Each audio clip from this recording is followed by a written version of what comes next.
Bonjour à tous, bienvenue sur ma chaîne STS Ichimoku Trading.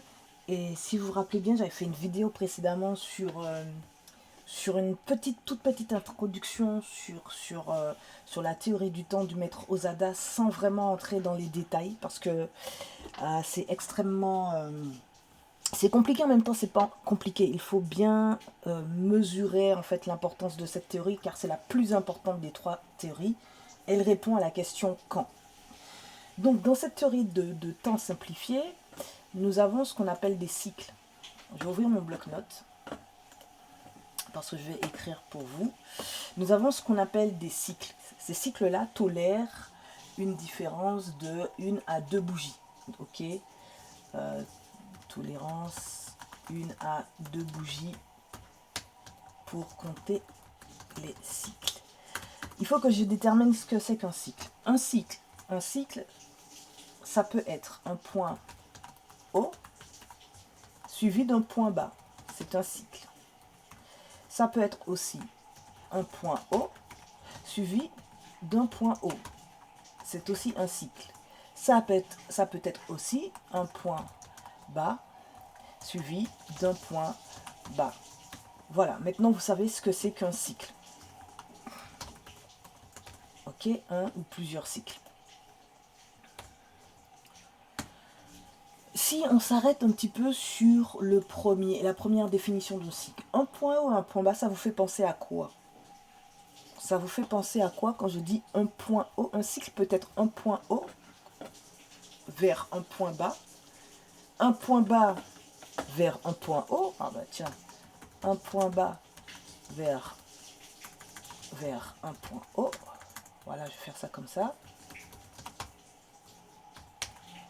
Et un point haut vers un point bas, un point haut vers un point haut, et un point bas vers un point bas. Voilà, voilà, c'est mieux. Donc quand je vous dis ça, ça peut vous faire penser à quoi?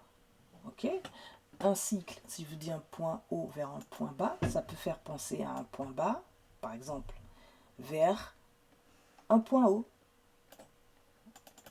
Ça peut faire penser à une vague I. Alors, je vais épaissir un peu ma trendline. Voilà, à une vague I. Ok. Je dis aussi qu'un cycle peut être un point haut vers un point bas. Ça peut faire penser à une vague V. Ok. J'ai dit aussi qu'un cycle peut être un point bas vers un autre point bas. Ok, un point bas vers un autre point bas. Par exemple, là je suis en H4. Est-ce que je peux me mettre... Oui, je peux rester en H4. Par exemple, cette bougie-là, elle date de quand? Elle date du 13... 19, je vais prendre celle-ci. Ok, un point bas vers un autre point bas, ça peut être ça. Ok, un point bas vers encore un autre point bas, ça peut être ça. Parce que là, on voit bien que cette bougie-là, elle a une bougie d'indécision. Ça peut être aussi encore un point haut vers un autre point haut. Ok. Bon, pour compter les cycles. Mais un cycle, ce n'est pas simplement un point bas vers un point haut ou un point haut vers un point bas et vice-versa. C'est aussi le nombre de bougies qui se trouve, enfin, il est défini par le nombre de bougies qu'il y a entre ces points. Bon, j'essaie d'y aller vraiment doucement pour que vous puissiez bien comprendre. Donc ça veut dire que si je reprends par exemple ce point bas et ce point haut, ça veut dire qu'entre ces deux points, j'ai 18 bougies. Ok, donc entre ce point bas et ce point haut, ici j'ai 18 bougies. Ok, ok. Et ça forme un cycle. Et ça, c'est un cycle.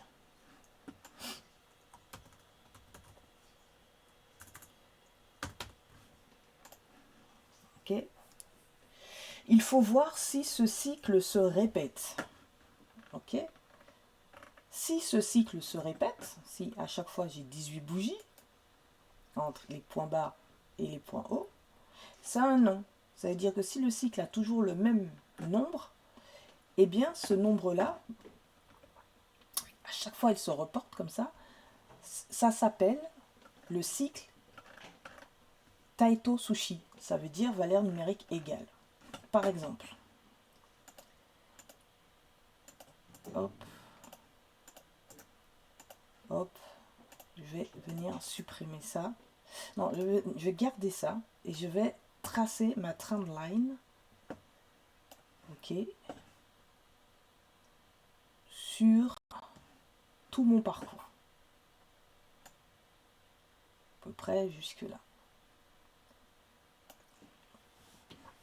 Et je vais chercher, je reprends mon bloc-notes, des points bas vers des points bas. Ok, parce que je suis dans une tendance haussière, donc je vais chercher des points bas vers des points bas. Ok, donc là j'en ai déjà un. J'en ai un autre ici, je l'avais identifié précédemment. Enfin, je viens de l'identifier, pardon. J'en ai un autre là, celui voilà dont je vous parlais tout à l'heure. Ok, on va essayer d'en voir un troisième point bas. Bon, il y en a un ici, mais j'ai des doutes. Ok, parce que là, le prix se retourne un peu, donc on va s'arrêter là. Donc, j'ai une distance ici, j'ai une distance là. Le cycle se répète. Ok. Le cycle se répète entre ça et ça, c'est un cycle. Alors, combien de bougies j'ai entre ces deux cycles-là? Hop. J'ai 28 bougies. Et ici,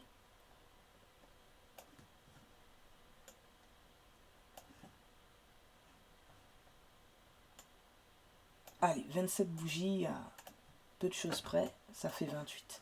Donc, j'ai un cycle ici de 28 bougies et un autre ici, on va dire, égal 28 bougies aussi, puisque c'est à peu de choses près. Je vais quand même bien vérifier parce que 27, 28, ok. Donc, quand j'ai des cycles comme ça qui se répètent, on appelle ça Taito Sushi. Ça veut dire des nombres égaux. Ok. Donc, qu'est-ce que j'ai fait? Je suis venu, j'ai tiré une ligne, une trendline qui suit une tendance haussière. J'ai identifié les plus bas dans cette tendance que j'ai pris à partir d'ici, légèrement au-dessus du nuage. Voilà, c'est ici. J'ai compté le nombre de bougies. Ok, et j'ai vu que, effectivement, ça correspond. À quoi pourrait servir Taito Sushi? Alors, je vais reporter 28 quand même ici. Hop, je vais reporter quand même le nombre 28 quelque part par là. Parce que quand on voit que des cycles se répètent, il ne faut pas hésiter à les projeter. D'accord? C'est important. Parce que ça donnera la date future du point le plus bas. D'accord? Ok, parce qu'on a des dates ici. Et donc, quand on voit qu'un cycle se répète au moins 2 fois, on le reporte une 3e fois pour voir où sera le prochain plus bas. Ici, on a un bas. Ici, on a un bas. Ici, on a un bas. Ici, on a un bas. Donc, le prochain plus bas était censé être le 11 juin à 2 h du matin. Donc, observons un petit peu ce qui se passe. Ok. Je vais venir tirer ici un trait juste au niveau des... Voilà, de ici, juste ici. Voilà, parce que le dernier niveau de point bas que j'avais identifié, c'était celui-là, d'accord? Avant de venir tracer, hop, c'était celui-là. Avant de venir tracer cette projection, cette ligne Taito Sushi de 28 bougies. Le dernier que j'avais identifié, c'était celui-là. Donc, je suis dans une tendance haussière. D'accord, les amis? Je suis dans une tendance haussière. Ça veut dire que... Comment interpréter ça? Ça veut dire que... Ici, à ce niveau-là, ok, on avait tracé le dernier plus haut. Le dernier plus haut, c'est ça. Ok, on a vu Taito Sushi. Le prochain plus bas, c'est celui-ci. Ça a été celui-ci. Et le dernier plus haut, c'était ça. À partir de cette bougie et à sa clôture, si le prix ne brise pas, ne vient pas casser cette ligne-là, qui n'est pas une ligne, c'est une ligne violet, ok, mais revenez sur la ligne, la trendline que j'avais ici tracée, ok, eh bien j'aurais pris une position en achat. Mais ce qui s'est passé, c'est que le prix est venu et a cassé le dernier niveau, ok, stagné à ce niveau-là. Ensuite, il est venu chercher ma trendline, mais il n'a pas rebondi sur la trendline, il a cassé. Ok, donc ça veut dire quoi, les amis? Hop, hop, pardonnez-moi. Ok. Ça veut dire quoi, ça, ici? Ça veut dire qu'il ne faut plus chercher à faire de l'achat, à prendre position à l'achat dans cette tendance, que les prix vont se retourner. Effectivement, que font les prix? Ils se retournent. Donc, Taito Sushi sert à ça. Une fois que vous avez identifié Taito Sushi, vous venez, vous tirez votre trendline. Ok. Le plus souvent, c'est en tendance. C'est dans le cadre d'une vague I. Ok. Taito Sushi, c'est dans le cadre d'une vague I. Ok. Et cela permet de déterminer, de savoir quand est-ce que cette vague-là va se terminer. Donc, dès que vous voyez qu'il y a une tendance qui s'amorce, qui est confirmée, un cross, par exemple, ici, Tekkan Kinjun, un cross Tekkan Kinjun, ok, cassure des prix, ok, Shiku qui casse le niveau, etc., ok, il n'y a pas de souci. Donc, c'est pour ça que j'ai choisi ce niveau-là. Parce que mon cross qui a entamé le signal qui m'indique la hausse est ici. D'accord? J'ai un cross ici. Ok. Donc, par rapport au cross Tekkan Kinjun, je peux savoir où je dois commencer à compter et à chercher des Taito Sushi en tendance. Parce que je sais qu'une fois que le Taito Sushi ce sera effectué, ok, et qu'il y aura un renversement par rapport au dernier niveau le plus bas, par exemple dans cette tendance haussière, eh bien ça veut dire qu'il ne faut plus chercher d'achat. On va essayer de rentrer dans les détails. Ici, c'était le premier plus bas, ok. Bon, j'ai la confirmation par rapport à mon cross Tekkan Kinjun. Donc le prix monte, il n'y a pas de souci. Donc mon premier niveau était celui-là. Je vais venir au fur et à mesure. Hop, on regarde ensemble. Mon dernier niveau, c'était celui-ci. Il y avait plusieurs possibilités, ok. Par rapport au dernier niveau, on voit qu'il y a une forte distance. C'est soit le prix monte, ok, casse, descend, donc vous donne une nouvelle opportunité d'achat pour venir chercher le niveau le plus haut précédent. Ok, donc là, le prix, par contre, grâce aux lignes Ishimoku, on a vu que le prix il a bien clôturé au-dessus de Kijun, ici à ce niveau-là. Ok, on pouvait prendre position sur la prochaine clôture. Grâce à mon dernier point bas, faisant partie du cycle Taito Sushi. Je me mets en achat. Bien sûr, confirmation Shiku toujours, pour être sûr qu'il est libéré de tout obstacle. Et on va chercher le dernier niveau de prix. Ok, j'ai cherché mon premier niveau de prix. Je sais que à ce moment-là, mon prochain plus bas est situé à cette date. Je patiente pour voir ce que va me donner le prochain plus bas. Ok, le prochain plus bas ayant été effectué le 27 mai à 6 heures du matin, ce que l'on fait, c'est qu'on va encore venir patienter après ce signal-là pour voir si les prix me donnent un autre point d'entrée, d'achat. D'accord? Ici, je n'ai pas vraiment eu de point d'entrée d'achat, mais j'avais quand même mes lignes Ichimoku qui m'ont donné des signaux. Ok? Donc, on patiente. Hop, clôture de cette bougie. Pas vraiment venu chercher ma trendline, mais par contre, on sait que Tenkan-sen colle au prix et que Kijun aussi ne colle pas au prix, mais Kijun sert aussi à la cassure de point d'entrée. Donc le prix a fait un pushback sur Kijun, prise de position. Vous pouvez très bien sur une unité de temps inférieure, parce que là je suis en H4, venir prendre position et chercher votre niveau le plus haut. Ou bien, si vous êtes vous n'êtes pas serein à propos de ce dernier point bas, parce que vous auriez pu prendre aussi position dès la clôture de cette bougie-ci. Ok, dès la clôture de la deuxième bougie, elle vous donne l'indication de la montée. Vous auriez pu prendre position ici. Je vous dirai à quoi servent ces bougies. Ou bien, voilà, patienter, voir s'il y a un retour sur Trendline pour prendre position à l'achat. Deux possibilités. Ici, on rejoue le scénario. Qu'est-ce qui s'est passé? Eh bien, dernier point bas, pareil, on s'attendait à ce que le prix, s'il ne cassait pas cette trendline et revenait ici, qu'on prenne une position à l'achat. Eh bien, dès cette bougie ici, plus bas, le prix a cassé immédiatement non seulement le niveau précédent, mais aussi il est venu chercher le dernier niveau haut. Et l'a cassé. D'accord? Donc, il aurait fallu attendre quoi, que le prix redescende, ok, pour qu'on puisse déterminer celui-ci comme le nouveau niveau plus haut, pour prendre position à l'achat ici, pour venir chercher ces TP.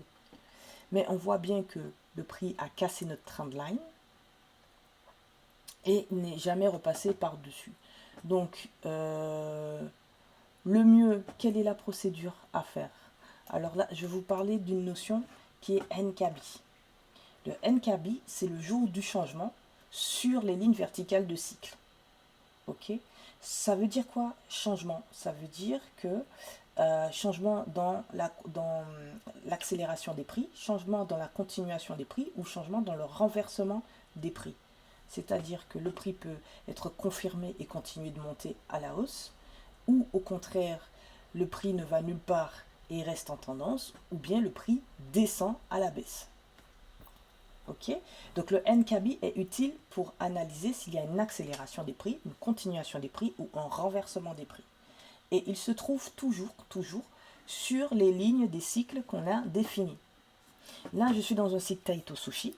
Donc, mon NKB, c'est cette bougie-là, c'est cette bougie-ci, c'est cette bougie-ci, et c'était potentiellement celle-là. Observons le NKB. Surtout la bougie qui suit le NKB. La bougie qui suit le NKB donne des indications sur la tendance en cours. Comme nous savons que nous avons tracé ici les NKB des prochains plus bas pour prendre des positions à l'achat, nous pouvons prendre position à l'achat à la clôture de la bougie qui suit le NKB. Si cette bougie qui clôture est une bougie par exemple d'achat, vous pouvez prendre position sur cette bougie à sa clôture pour suivre une tendance. Alors, on peut vérifier ce que je dis. La bougie NKB a clôturé, la bougie qui suit NKB a clôturé. On prend position à l'ouverture de la bougie, à l'ouverture de la prochaine bougie, pardon, et on va chercher le niveau de prix le plus haut. Alors, bien sûr, cette bougie-là, si on regarde uniquement les lignes Ichimoku, ce n'est qu'une bougie de signal d'achat. Ce n'est pas encore une bougie de prise de position. On peut regarder Chikou 26 périodes en arrière. Chikou a cassé les prix. Ok, effectivement, on pouvait venir prendre position.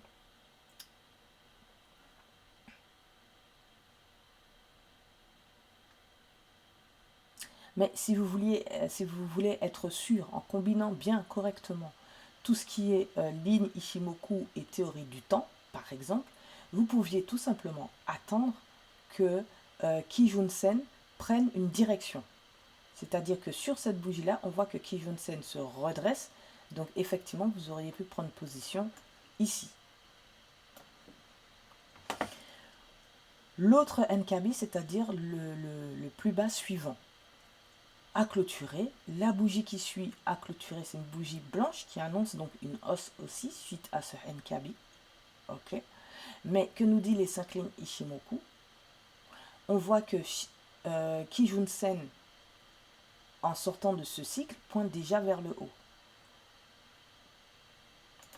Où se trouve Shiku à ce moment?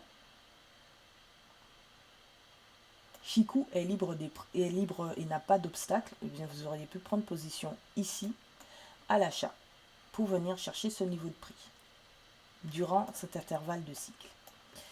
Ici, que s'est-il passé? La bougie NKB a clôturé ici à la hausse. Ici, elle avait clôturé à la baisse. Ici, elle avait clôturé un peu à la hausse. Donc, celle-ci a clôturé à la hausse, déjà proche du dernier niveau. Donc, ça doit déjà vous alerter sur la pertinence de ce cycle, ce dernier cycle. Ok? Est-ce que ce cycle est pertinent ou pas? Parce que c'est censé être le dernier plus bas. Celle-ci, elle clôture, mais c'est une bougie qui ne semble pas vraiment donner de direction claire. Mais on voit quand même que les prix, vu que ça a été ici la bougie identifiée NKB à la baisse, on voit que sur la bougie suivante qui la suit, qu'est-ce qui se passe? Les prix montent quand même et viennent casser ce dernier plus haut. En plus, Kijun-sen, sur cette bougie-là, ok, on voit que Kijun-sen ne donne plus de direction claire. Il cherche à être à s'aplatir. Donc ici, Kijun-sen pointe vers le haut. Ici, si on patiente un peu, Kijun-sen pointe vers le haut aussi. Ok. Mais ici, Kijun-sen tend à ne plus pointer vers le haut. Ok. Donc, il faut éviter de prendre des positions à l'achat. Le mieux est donc, si vous êtes en cours de cycle NKB, par exemple, vous rentrez ici à ce niveau de marché, regardez où se trouve le dernier niveau de prix et il est de toutes les façons préférable d'attendre que le prix redescende sur la ligne temporelle que vous avez identifiée, Taito Sushi, pour la bougie la plus basse pour prendre position à l'achat.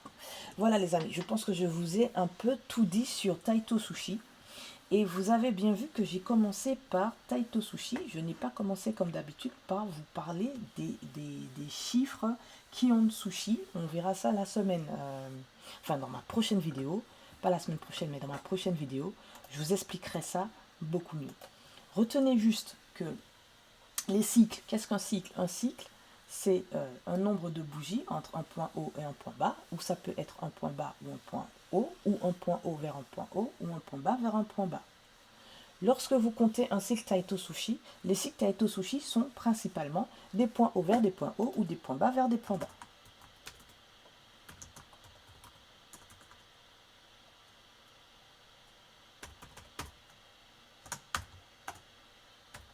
Ça, c'est un cycle Taito Sushi. On les retrouve le plus souvent en tendance haussière ou baissière et ça permet de définir approximativement parlant la fin d'une vague I. Sachant qu'une vague I permet de construire une vague V et aussi permet de construire une vague N. Je vous laisse savoir, voilà, jusqu'où, dans quelle mesure vous avez la possibilité de déterminer jusqu'où va votre vague et vous pouvez ainsi sortir du marché ou éviter de prendre un achat ou une vente dans un sens. Je vous invite à vous entraîner et à détecter des Taito Sushi, premièrement en tendance, puis que ce soit en tendance haussière ou baissière, et à reporter sur des unités de temps supérieures pour voir réellement si ça correspond à une vague complète ou pas. Là, on voit bien une vague I qui a été déterminée par un cycle Taito Sushi. Je vous laisse donc à vos exercices, travaillez ça bien et on en reparlera ou posez-moi vos questions en commentaire, je ferai de mon mieux pour vous répondre.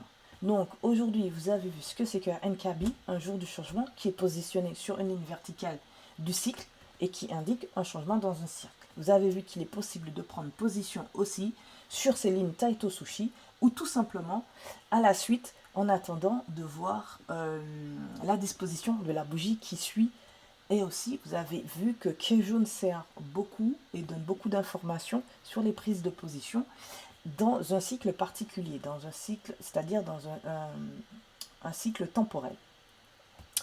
Voilà, n'hésitez pas si vous avez des questions, je reste à votre disposition. S'il vous plaît les amis, un pouce, un like, un abonnement, un partage, ça me ferait vraiment, vraiment plaisir. Je vous dis à très vite sur ma chaîne.